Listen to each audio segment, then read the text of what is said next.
हमारे लोकप्रिय मुख्यमंत्री माननीय श्री मोहन यादव जी का जरा जोरदार तालियों के साथ स्वागत करें।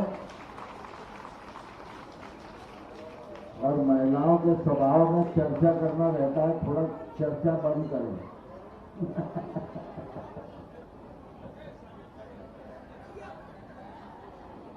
हमारे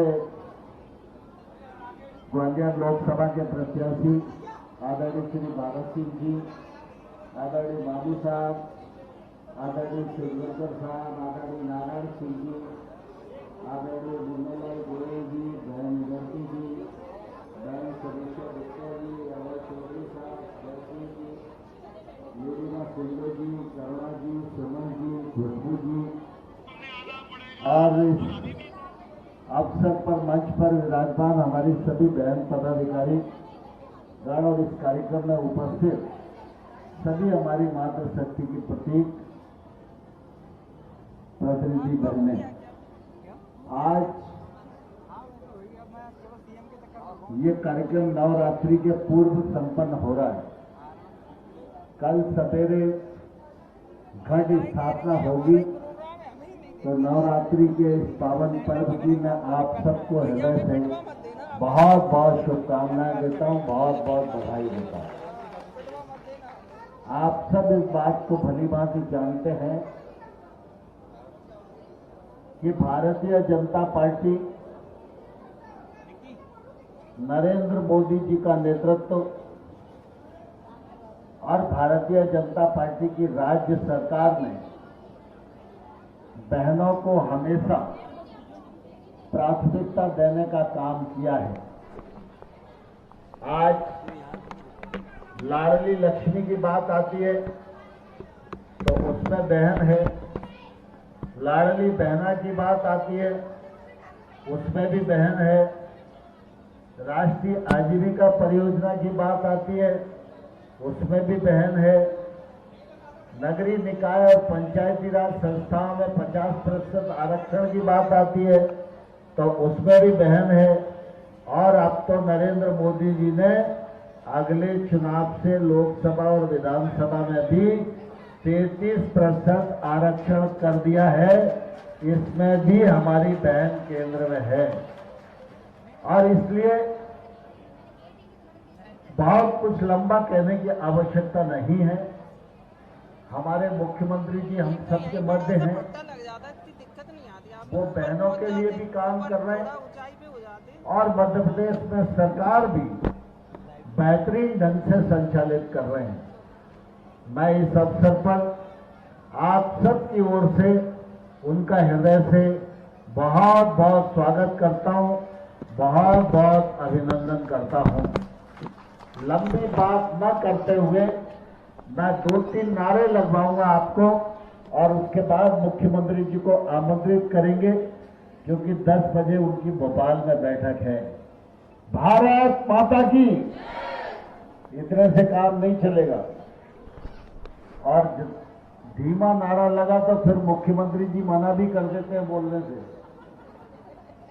भारत माता की, भारत माता की, राजमाता जी अमर रहे, राजमाता जी अमर रहे, राजमाता जी अमर रहे। अब मैं मुख्यमंत्री जी को आमंत्रित करता हूं कि वे आए और हमारी बहनों को संबोधित करें। माननीय मुख्यमंत्री जी, जोरदार तालियों से आप अभिनंदन करते हैं, स्वागत करते हैं, उनको आमंत्रित करते हैं हमारे लाडले भाई माननीय मुख्यमंत्री महोदय।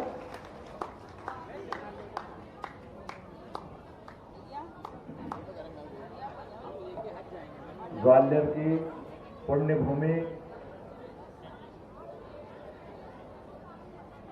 ऋषि गालों की नगरी, तानसेन की साधना स्थली और कई कई कारणों से इस ग्वालियर की धरती का विशेष स्थान पूरे देश के अंदर है।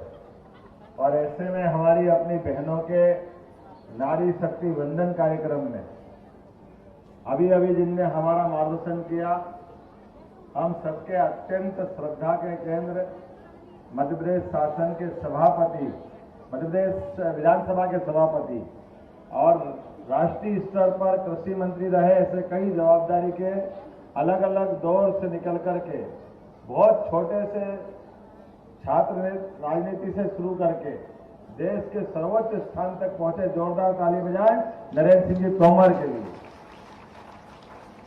और ये जो नगरी है, बड़ी अद्भुत नगरी है।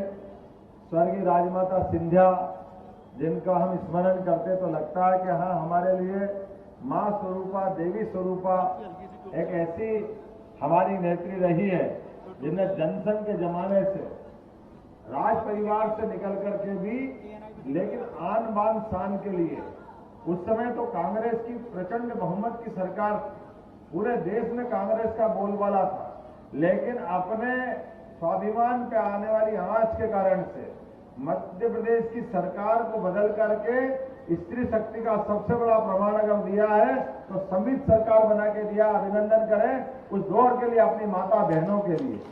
और मैं आज के इस अवसर पर स्वर्गीय अटल बिहारी वाजपेयी जी को स्मरण करूंगा।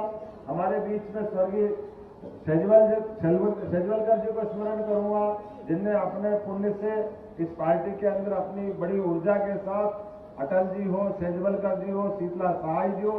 शीतला सहाय जी का तो ये आज पुण्यतिथि का दिन है और हमारे बीच हमारी अत्यंत श्रद्धा के केंद्र जयंती है। तो जोरदार अभिनंदन करें अपने शीतला सहाय जी के उस योगदान का, उस कैंसर हॉस्पिटल का, उस संकल्प का कि यहाँ पर अपना परिवार का कार्यकर्ता अपने एक संकल्प से कांग्रेस के उस प्रचंड बहुमत की सरकार के समय भी और आपातकाल जैसी कठिन परिस्थिति में भी इतना बड़ा हॉस्पिटल बना करके सेवा का उत्कृष्ट उदाहरण उन्होंने पेश किया। मैं अपने लिए जोरदार तालियां बजाओ हमारी माया भाभी के लिए भी, जो मामी जी भी बोलते हैं, भाभी जी भी बोलते हैं, मेरे 2-3 रिश्ते हैं और बड़ी दीदी के नाते से भी है। जोरदार अभिनंदन करें। मंत्री रही, राज्यसभा के सदस्य रही, लगातार प्रेम इसने लुटाती रहती है। मेरे दीदी कलावती दीदी के आप अत्यंत स्नेही है और आपका आशीर्वाद हमको शुरू से मिलता रहा है। मामा जी का भी आशीर्वाद मिलता है और मामी जी का अलग ही परिवार में एक संबंध भी है। मैं आज के इस अवसर पर जिला अध्यक्ष अभय चौधरी जी का जोरदार तालियां बजाएं, हमारे जिलाध्यक्ष जी का, हमारे पूर्व मंत्री और वर्तमान प्रत्याशी भारत सिंह कुशवाहा जी, जोरदार तालियां बजाएं इनके लिए भी। अभी हमारे सांसद हैं और बहुत वरिष्ठ नेता, मेरे टाइम प्राधिकरण के अध्यक्ष रहे, महापौर रहे, बहुत सारी जवाबदारी माननीय विवेक सेजवलकर जी का जोरदार तालियां बजाएं। कार्यकर्ता के रूप में सभी दायित्वों का बहुत अच्छे से निर्वहन किया। हमारे पूर्व विधायक श्रीमान मुन्नालाल जी के लिए जोरदार, मुन्नालाल जी गोयल साहब आपका स्वागत है। श्रीमती नीलिमा शिंदे ये पूरे आयोजन के आयोजन करता है। कहाँ है अध्यक्ष जी? जोरदार तालियां नीलिमा जी के लिए। हमारी पूर्व मंत्री हिमंती जी कहाँ है? ये क्या? वाह, जोरदार तालियां बजाएं हिमंती जी के लिए। इस अवसर पर जयसिंह जी कुशवाहा वो सर अगले कार्यक्रम में गए बेटे, जोरदार तालियां बजाओ। ये लगातार अगले कार्यक्रम में जाके व्यवस्था संभालते। 2 कार्यक्रम में अभी हमने उनको यही देखा। इस अवसर पर हमारे बीच में श्रीमती समीक्षा गुप्ता जी, महापौर है अभी, पूर्व महापौर, जोरदार तालियां समीक्षा जी के लिए। श्रीमती सुमन शर्मा जी, अब मैं तालियां बजवाते जाऊंगा, नाम बोलता रहता हूँ आपको। गुड्डी बहन जी, जोरदार तालियां गुड्डी बहन जी। श्रीमती खुशबू गुप्ता जी, अर्पणा पाटिल जी, श्रीमती ममता भिलवार जी, श्रीमती हेमलता बुधोलिया जी, जोरदार तालियां पूरे मंच के लिए और आप सबके लिए। कल से आज हमारा एक तरह से अमावस्या के साथ ये नया वर्ष का कल प्रारंभ है और कितना आनंद आता है। हमारे यहाँ मातृ संस्था के आधार पर कल नवदुर्गा का नवरात्रि का प्रारंभ होगा और ये नवरात्रि का प्रारंभ दुनिया के 200 से ज्यादा देश, लेकिन मातृ संस्था को, मातृ शक्ति को जितना आदर सम्मान के साथ भारत में देखा जाता है, इतने दुनिया में कहीं नहीं देखा जाता। हम तो अपने देश के लिए भी भारत माता की जय करके अपनी मातृ सत्ता को नमन करते। जोरदार ताली बजाओ। देश का भी नाम मातृ सत्ता के साथ जोड़ते। और ये वसुधा पृथ्वी, इनको भी माता स्वरूप मानते हैं। हमारे यहाँ हमने देवी देवताओं को नहीं देखा, लेकिन हम देव संस्कृति के लोग केवल अपने माता को देख ले, पिता को देख ले, तो सीधे सीधे देवी देवता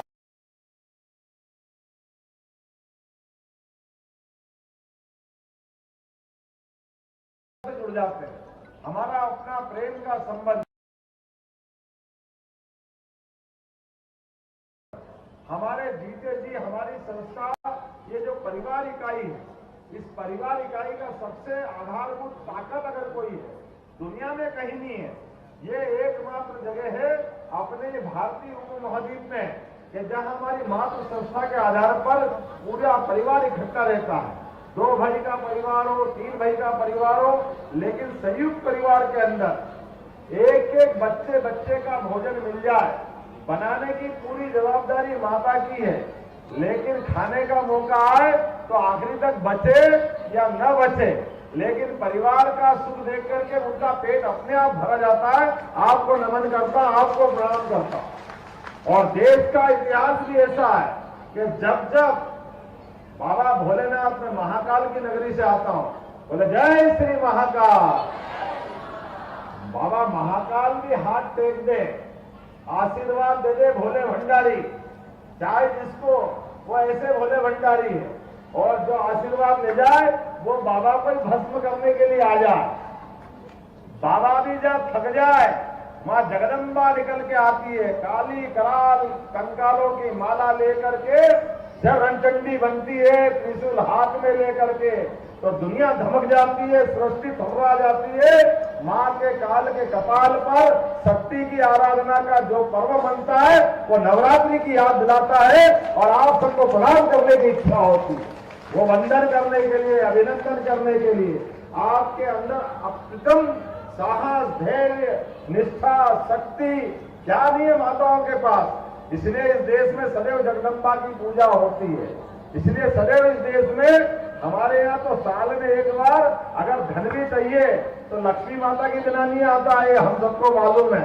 हमारे यहाँ ये ताकत के अलावा लक्ष्मी और ज्ञान की देवी सरस्वती, उनको प्रणाम करके हमारी अपने हर कार्यक्रम की शुरुआत होती है। तो जहां हमने अपने लिए पार्वती जगदम्बा के नाम से जाना गया, सरस्वती ज्ञान की देवी के नाम से जाना गया, इतने उज्जवल हमारे सनातन संस्कृति के इतिहास में, मुझे इस बात की प्रसन्नता है कि जब नया वर्ष प्रारंभ हो रहा है, कल 2081 विक्रम संवत पिंगल नाम संवत्सर जो प्रारंभ होगा, और नवरात्रि के आधार पर जब ये साल प्रारंभ हो रहा है, तो शक्ति के बलबूते पर दुनिया के अंदर माननीय मोदी जी का एक नेतृत्व फिर एक बार मोदी सरकार के लिए कदम बढ़ रहा है। जोरदार ताली बजाओ मोदी सरकार के लिए। और हमारी भाजपा की कदम कदम पर एक एक निर्णय याद कर लो। जोरदार ताली बजाओ शिवराज सिंह जी चौहान के लिए लाडली लक्ष्मी, बहनों का मान बढ़ाया, सम्मान बढ़ाया। बहन बेटी की इज्जत क्या होती है, ये कोई हमसे सीखे। हमारे सारे तीज त्योहार संक्रांति से लगा के रक्षाबंधन तक बिना बहन बेटी के पूरा ही नहीं होता। बहन बेटी के पांव या चरण वंदन के करे बिना हमारे अपने दिन की शुरुआत नहीं होती है। हमारे अपने लिए आज सारे त्योहार इस देश के अंदर अपनी भारतीय संस्कृति को आगे बढ़ाने में अगर रोल अदा करते हैं, तो ये अपनी जगदम्बा की पूजा करके रखते हैं। इस नाते से सरकार के माध्यम से भी लाडली बहनों के लिए पैसे दिए, तो मुझे राजनीतिक दल का होने के नाते से बोलने में कोई गुरेज नहीं है। शिवराज सिंह जी चौहान के लिए कैसी बात कर रहे थे, अरे पैसा लुटा रहे हैं, फालतू जा रहे हैं, क्यों दे रहे हैं, क्या जरूरत है। लेकिन ये भाजपा वाले हैं, एक बार निर्णय कर लेते तो पीछे नहीं हटते। जोरदार तालियां बजाओ, जो दे रहे हैं देते रहेंगे। और हमारी सरकार बनी, जिस दिन से वोट डला, कांग्रेस के लोग कह रहे इस महीने बंद हो जाएंगे, अगले महीने बंद हो जाएंगे, अब तो बंद हो ही जाएंगे। तुम बोलते रहो, सालों साल तक ये पैसे देते रहेंगे, कोई बंद होने वाले नहीं है। क्योंकि जो भाजपा वाले कहते हैं वो करके दिखाते हैं, ये फालतू की बात नहीं करते। हमारे यहाँ बहन बेटी पैदा होती है, पैदा होने के बाद लाडली लक्ष्मी योजना, अपने यहाँ कन्यादान योजना, और तो हमारे कार्यक्रमों की शुरुआत सरकारी स्तर पर अपनी बहन बेटी की, अपनी बहन की कन्याओं की पूजन के बाद कार्यक्रम की शुरुआत की। कांग्रेस के लोग कह रहे ये कर्मकांड काय के लिए लिया है, सरकार में इसकी क्या जरूरत है, क्योंकि तुम तो बोलोगे ही सही। तुम्हारे कौन से नेता ये गंदी भाषा नहीं बोलते? मैं तो वो शब्द बोलूं तो पाप लगेगा। कमलनाथ आईफा अवार्ड ला रहे हैं, बंबई की अभिनेत्री ला रहे हैं, ये इनके कर्म है। हम बहन बेटी की पूजा करना जानते हैं और ये क्या करना चाहते हैं? कभी ये दिग्विजय सिंह बहन बेटी के लिए कितना गंदा शब्द उपयोग करते हैं, बोलते शर्म आई। इनको बहन बेटी के बजाय इनके अपने भोग विलास की देवी दिखती है। ये दुर्भाग्य कांग्रेसियों का। और बहन बेटियों के सामने मैं हाथ जोड़ के निवेदन करना चाहता हूं, आज का समय नारी वंदन का समय है। बहनों की शक्ति को जागृत करते हुए समझ के देखो, यशस्वी प्रधानमंत्री नरेंद्र मोदी के लिए फिर हम सरकार बनाएंगे तो सबसे पहले बहन बेटी का वोट मिलना चाहिए। क्यों मिलना चाहिए? अरे मकान बना करके गरीब आदमी के लिए भी घर में देने की बात भले ही करी, लेकिन मकान का सबसे ज्यादा अधिकार बहन बेटी का होता कि नहीं होता है? अपने लिए 2.5 लाख के मकान शहर के अंदर देने का काम किसने किया? नरेंद्र मोदी ने किया। जोरदार ताली बजा नरेंद्र मोदी जी के लिए। बहन बेटी के लिए हमने घर में कहा कि हर व्यक्ति के घर में शौचालय होना चाहिए। बहन बेटी की इज्जत खराब होती थी, देश की इज्जत खराब होती थी, लेकिन ये विचार भी किसने किया? सबसे पहले हमारे नरेंद्र मोदी जी ने किया। चूल्हे के अंदर गैस बड़े लोगों के लिए था, लेकिन घर के अंदर खाना बनाने में कठिनाई किसको आती थी? ईमानदारी से बोलो, ये कठिनाई बहन बेटी के लिए आती थी। इसलिए बहन बेटी के लिए नरेंद्र मोदी की सरकार के लिए सबसे पहला वोट पड़ेगा तो बहन बेटी का पड़ेगा। आप अंदाज लगा लो इस बात का, आने वाले समय में अभी तो जो दिया नरेंद्र मोदी जी ने, भूतो न भविष्य की, कभी कोई सोच सकता था क्या? लोकसभा के अंदर, विधानसभा के अंदर, और विधानसभा लोकसभा तो 29 की आएगी। अभी हमारी पार्टी ने मध्य प्रदेश के अंदर भी 29 लोकसभा में भी 6 बहनों को टिकट अगर किसी ने दिया तो भारतीय जनता पार्टी ने दिया। ये अधिकार आपको दिया है। और कांग्रेस ने कितना दिया है? 1। कांग्रेस के पास देने के लिए कुछ नहीं, झूठ बोल के वोट लेना। पहली बार आदिवासी बहन को राष्ट्रपति पद तक पहुंचाने का अगर किसी का प्रयास रहा तो नरेंद्र मोदी जी का रहा। मुझे इस बात का गर्व है। जोरदार ताली बजाओ। हमारी अपने आदिवासी अंचल की बहन बेटी क्यों नहीं बन सकती है? सेना के अंदर सारे बड़ों पदों तक जाने का मौका किसी ने दिया तो नरेंद्र मोदी जी की सरकार ने दिया। अब तो खाली बस, ऑटो, टेम्पो नहीं, हवाई जहाज भी चलाने के लिए बहन बेटी को मौका देना, यह अधिकार किसी ने दिया? हमारी सरकार ने दिया। स्वयं सहायता समूह के माध्यम से 22,000 नए समूह बना करके इतनी बड़ी संख्या में बहन बेटी को मौका दे रहे हैं। यह मौका किसने दिया? रेडीमेड गारमेंट्स की फैक्ट्रियां मध्य प्रदेश के अंदर लग रही। अकेले उज्जैन के अंदर बहन बेटी के लिए 2 कारखाने खोले। 4,000 बहनों का रेडीमेड गारमेंट्स उज्जैन में प्रतिभा सिंटेक्स के माध्यम से, दूसरा बेस्ट इंटरप्राइजेस के माध्यम से 7,000 बहनों का। और आप चिंता मत करो, आने वाले समय में नरेंद्र मोदी जी को वोट दीजिए। आपने पहले वोट देके हमारी सरकार बनाई, यहां भी 5-5 हजार बहनों के कारखाने खोलेंगे और आप सबको रोजगार का मौका मिलेगा। ये सरकार के निर्णय। अपनी बहन बेटी अपना कारखाना भी चला सकती है। दुनिया का कौन सा काम है जो बहन बेटी नहीं कर सकती है? सारी काम जितने भी हो सकते हैं। ये लैंगिक असमानता का जो काम है, इसको नजर से समाप्त करने का काम और किसी ने किया है तो भारतीय जनता पार्टी ने किया है। हमारे यहाँ तो देवी देवता के टाइम पे भी सीताराम, राधे कृष्ण, हमारा देव संस्कृति पे चलने वाली पार्टी है। सनातन संस्कृति की जय जयकार करने वाली पार्टी है। हमारी पार्टी में इस बात का भाव सदैव बना रहता है कि हमारी अपनी माता बहनों की इज्जत करेंगे तो देश की इज्जत अपने आप बढ़ेगी। आज के इस अवसर पर नरेंद्र मोदी जी की सरकार बनने की तरफ जा रही है और हम सबको अपने यहाँ पर इस ग्वालियर की धरती से आप सब संकल्प करें, खड़ी हो जाए अपनी जगह पे, दोनों मुट्ठी बांधे और निर्णय करें 1-1 वोट 7 मई तक आप सबका भी परिवार सहित, कहचान वाले भी, रिश्तेदार भी, जहां तक मिले, पूरा देश मोदीमय हो गया तो हम सब मिलकर के 1-1 वोट भाजपा के लिए दिलाएंगे। बोलो सब तैयार है? क्योंकि आपको तो ज्यादा तैयार होना है। 2029 में लोकसभा और विधानसभा के अंदर अपने बहनों को 33% आरक्षण का मौका अगर किसी ने दिया है तो नरेंद्र मोदी जी के माध्यम से मिला। जोरदार तालियां बजाओ नरेंद्र मोदी जी के लिए। कोई सोच सकता था ऐसा? इतना बड़ा अधिकार, इतना बड़ा पावर अगर दिया है तो नरेंद्र मोदी जी ने दिया, भारतीय जनता पार्टी ने दिया है। तो हम सब मिलकर के एक एक वोट कमल के फूल पे दिलाएंगे। बोलो तैयार है? इधर हाथ कम उठ रहे हैं, बोलो तैयार है कि नहीं? तो दोनों हाथ की मुट्ठी बांधो और मेरे साथ संकल्प करो। बोलो भारत माता की, भारत माता की, भारत माता की। बहुत बहुत धन्यवाद। भारत माता की जय।